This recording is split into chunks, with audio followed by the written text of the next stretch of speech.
Light ഹൗസിൻ്റെ പുതിയ എപ്പിസോഡിലേക്ക് ഏവർക്കും സ്വാഗതം. ടോവോ ഓഫ് പൂ എന്ന ഗ്രന്ഥത്തിൽ ബെഞ്ചമിൻ ഹോഫ് കൊടുത്തിരിക്കുന്ന ഒരു കഥയാണിത്. ഒരു കല്ലുവെട്ടുകാരൻ എന്നും രാവിലെ മഴവും തോളിലേറ്റി കല്ലുവെട്ടാൻ പോകും. സാമാന്യം നല്ല കൂലിയാണ് അയാളുടെ ജോലിക്ക് കിട്ടിയിരുന്നത്. അയാളുടെ കുടുംബം പോറ്റാൻ ആ തുക ധാരാളം മതിയായിരുന്നു.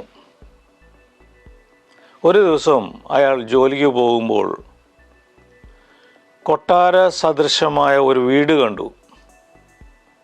ധനവാനായ ഒരു കച്ചവടക്കാരൻ്റെ വീടായിരുന്നത്. ധനവാനായ ഈ കച്ചവടക്കാരൻ എത്ര ശക്തനായിരിക്കണം! എത്രയോ ആളുകളാണ് ഇയാളെ കണ്ട് ബഹുമാനിച്ച് കാര്യം നേടാൻ വരുന്നത്. എനിക്ക് ഈ കച്ചവടക്കാരനൊക്കെ പോലെയാകാൻ സാധിച്ചിരുന്നെങ്കിൽ. അയാൾ ആകാശക്കോട്ട കെട്ടാൻ തുടങ്ങി.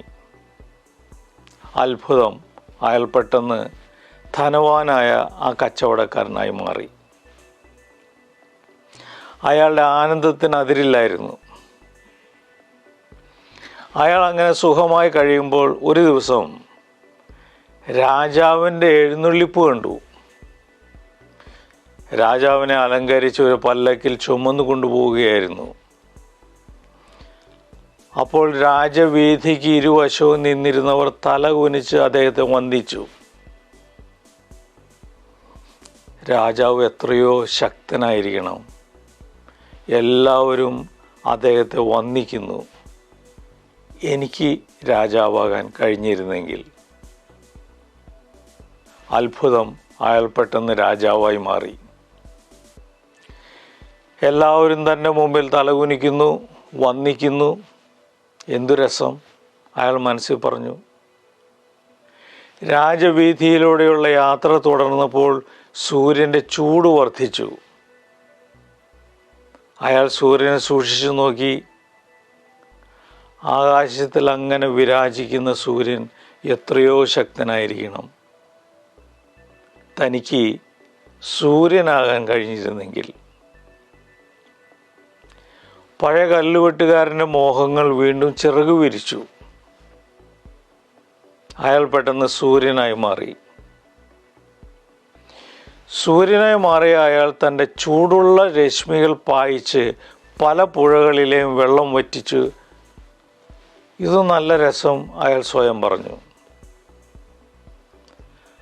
അയാൾ പുഴകളിലെ വെള്ളം വറ്റിക്കാൻ ശ്രമിക്കുമ്പോൾ മേഘക്കൂട്ടങ്ങൾ വന്ന് സൂര്യരശ്മികളെ മറച്ചു കളഞ്ഞു. സൂര്യരശ്മികളെ തടയുന്ന മേഘക്കൂട്ടങ്ങൾക്ക് സൂര്യനേക്കാൾ ശക്തിയുണ്ടല്ലോ. തനിക്ക് ഈ മേഘക്കൂട്ടങ്ങളാകാൻ കഴിഞ്ഞിരുന്നെങ്കിൽ. അയാളുടെ മനസ്സ് മന്ത്രിച്ചു. അത്ഭുതം, അയാൾ മേഘക്കൂട്ടങ്ങളായി മാറി. മേഘക്കൂട്ടങ്ങൾ ആകാശത്തിലൂടെ ഉലാത്തുമ്പോൾ കാറ്റ് വന്ന് മേഘങ്ങളെ ചിതറിച്ചു കളഞ്ഞു. കാറ്റിന് മേഘങ്ങളെക്കാൾ ശക്തിയുണ്ടല്ലോ. താൻ ഒരു കൊടുങ്കാറ്റായി മാറിയിരുന്നെങ്കിൽ. അയാളുടെ മോഹത്തിന് അതിരില്ലായിരുന്നു. പെട്ടെന്ന് അയാൾ കൊടുങ്കാറ്റായി മാറി. കൊടുങ്കാറ്റായി നാലുപാടും ആഞ്ഞടിക്കുമ്പോൾ ഒരു പാറക്കൂട്ടം ആ കൊടുങ്കാറ്റിനെ പരിഹസിക്കുന്ന പോലെ തോന്നി. കൊടുങ്കാറ്റ് ആഞ്ഞടിച്ചിട്ടും പാറക്കൂട്ടത്തിന് ഒരു കുലുക്കവും ഉണ്ടായില്ല. കൊടുങ്കാറ്റിനേക്കാൾ ശക്തൻ പാറക്കൂട്ടം തന്നെ. എനിക്കൊരു പാറക്കൂട്ടമാകാൻ സാധിച്ചിരുന്നെങ്കിൽ, അയാൾ ഉറക്കെ പറഞ്ഞു. അയാൾ പെട്ടെന്നൊരു പാറക്കൂട്ടമായി മാറി. താനാണ് ഏറ്റവും ശക്തിയുള്ളവനെന്ന് വിചാരിച്ച് തൻ്റെ പ്രതാപത്തെക്കുറിച്ച് അയവിറക്കാൻ തുടങ്ങുമ്പോൾ ആരോ ഒരാൾ ഒരു മഴ കൊണ്ട് ആ പാറക്കൂട്ടത്തിൽ ആഞ്ഞു വെട്ടാൻ തുടങ്ങി. അപ്പോൾ അയാൾ സൂക്ഷിച്ചു നോക്കി. അയാൾക്ക് തൻ്റെ കണ്ണുകളെ വിശ്വസിക്കാനായില്ല. ഒരു സാധാരണ കല്ലുവെട്ടുകാരൻ തൻ്റെ മഴ ഉപയോഗിച്ച് കൊടുങ്കാറ്റിനെ പോലും എതിർത്ത് നിന്ന പാറക്കൂട്ടത്തെ തുണ്ടം തുണ്ടം വെട്ടിമുറിക്കുന്നു.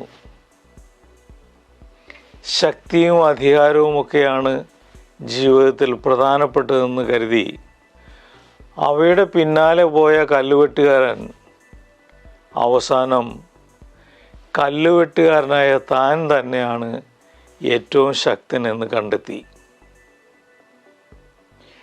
നാം മറ്റുള്ളവരെ പോലെ ആയിത്തീർന്നാൽ അതുകൊണ്ട് മാത്രം നമ്മുടെ ജീവിതം സന്തോഷപൂർണമാകണമെന്നില്ല. നമുക്കുള്ള കഴിവുകൾ ഉപകാരപ്പെടുത്തുന്നതിലാണ് നാം ജീവിത വിജയം കണ്ടെത്തേണ്ടത്.